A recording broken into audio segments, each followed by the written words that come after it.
Let's speak with Arnold first. Arnold, good morning and thank you very much for joining us. How are you? I'm good, Andy. How are you too? Very well, thank you, Charlie. It was nice seeing you on TV the other day. Kakaka. So, are you still wearing that shoe? Oh, the shoe there, the house. The house. But how did you feel when you were told that your shoe is 2 cedis? Sorry, plus 50 pesos. Sorry. Andy, unless of course you do not know Shatta Wale, that's him. He's a character, and so going into the program, I knew predominantly he came for me, and so I was not going to be intimidated. I was not going to be bullied. I was not going to be swayed from making those salient points that I wanted to make, and so I knew that he would want to be a distraction and act all the way through, and so I had engineered it in my mind. I was not going to make him distract me from making quality points, and so it didn't affect me at all. I see. And besides, everybody knows. Everybody knows that those sneakers could not be 2.5 Ghana cedis. It will be outrageous for anybody to feel.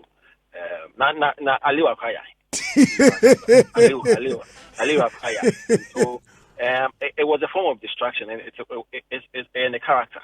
And so for me, I was not perturbed at all. I had to go straight for the jugular, and that was my aim. Well, I'll touch on the uniqueness of the genre you mentioned, but not to sway from the controversies surrounding your interaction with Shatta Wale. Hammer has also swayed in the fray. I woke up earlier this morning to read a lengthy post on Facebook actually. Have you seen it? Oh, I saw the first post, the lengthy post that you are talking about. Right. And I offered a response, and I'm probably not seen my response. Unfortunately, no, I've not seen it, but I saw another post from him indicating that you're throwing subliminal shots at him. Subliminal shots. Yes, so I did throw a sub, but I will not give him another response because I still want to maintain the level of respect that I've had for him over the years. And he's a pioneer, he's a legend, and so I would not want to go into the gutters with him. He's still one of the revered pioneers that we have in the industry. And so if you read his first post, clearly he was misinformed, or he did not really follow the discussion from the beginning, because this thing started last weekend. You understand, when we were actually reviewing his address. So Hammer probably was focusing on what transpired this weekend. And so if he had taken his time to actually do some level of research and gone back to what instigated the whole conversation, probably he would not have made a post, or he would have not said some of the things he said in his first post. So I forgive him. It's part of the industry. We talk about each other, we offer commentary, we offer criticism and scrutiny over each other. Yeah, so but a lot of people agree with him to a certain extent that, well, the words you used on Shatta Wale, being a confused individual, were unprintable. Oh, Wendy, you are very learned, very experienced. You know what's a brothel. You understand how is you being inconsistent and being confused be derogatory or be an invective? Let's get serious. Say when your deeds, your sayings, and your dealings you are inconsistent. And you see, we all go through those processes. And inconsistency goes with confusion. When your thoughts are not in place, when sometimes you become illogical, it's confusion. It's a confusion and inconsistency. And you see, my assessment of him being inconsistent and confused was based on his dealings. Over the period. And everybody, everybody who has followed Wale over the period knows that it's no bekasi and no bekasi. So I find it a high level of hypocrisy when you have the lives of Hammer people say, why will you say he's confused and inconsistent? And you see, when I said that, I backed it with evidence. I backed it with the things he said today, and he did the opposite the next day.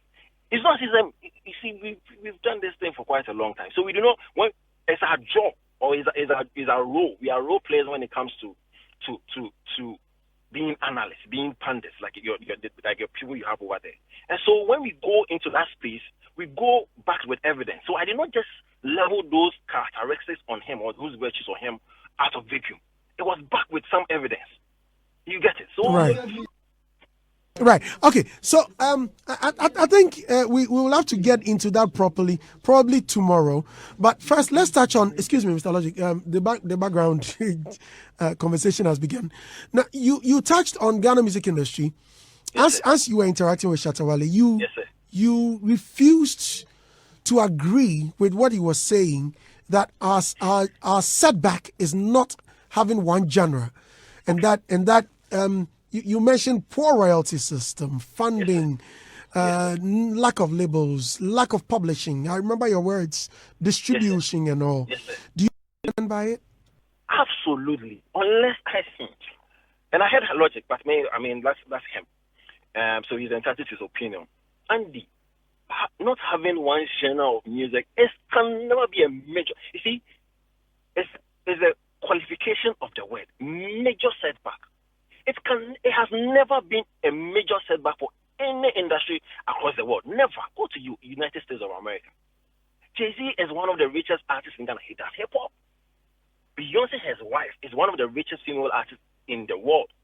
She does R&B pop. Blake Shelton is a country singer. He's well-to-do. So it can see when it comes to the industry. Let me even because of time, let me even divide it into business and laurels. So laurels to do with, let's say, awards. In with regard to business, how is not having one genre of music to represent a country affecting the business of artists? See, having one representation with regards to the genre is only for classification, only for identity. It doesn't affect the business side of the work. When it comes to laurels, in terms of awards, Rocky Dawani went to Grammys. Our biggest star when it comes to Grammys, he went with reggae.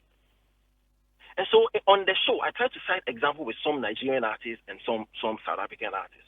But listen, the identity is yes, Ghanaians, we do high life. But anybody else can tinker with any genre and be rich, plus win laurels as well. So, boss, biggest problem that we have, funding. Andy, you know, and again, unless of course you've not been in this industry, a lot of artists are looking for, even Logic who wanted to repudiate my claim. He knows that there's a major problem with funding. Sikani system, there are a lot of young talented artists out there who want that sucker to actually make it to the mainstream. We do not have it. I talked about lack of labels. Apart from number one, you see, and people underestimate the power of labels. Boss, even Drake, who is the biggest artist now, he signed to over 10 record labels. And so labels predominantly are supposed to help with funding, are supposed to help with financing, production, and all that stuff. We do not have it. It's good you've even mentioned number one. You had a stint with Xylophone, right? Yes, I worked at Xylophone Music as a communication. What's happening to the record label? Oh, and you there, man. So then it means we have a little something to cushion the industry, or? Labels are very important. That's what I'm saying. Xylophone Music. I mean, let's not even sway the discussion. And and you know, everybody knows that I follow Xylophone Music at the time I buy it to now. It has not been the same. So I do not even want to digress. And the other issue I have is distribution. Critical element in music production. Because if you do the song and you do not have the distribution RNSR, then what's the point? Again, let me even shift away from the business side and move to the laurels. One of the biggest problems we have with our inability to actually get to the Grammys is the fact that we are unable to distribute our music on those international markets. It's as simple as that. Royalty system. How many times have we not complained about the slapdash system when it comes to royalty distribution? Collection is a problem. Distribution is worse.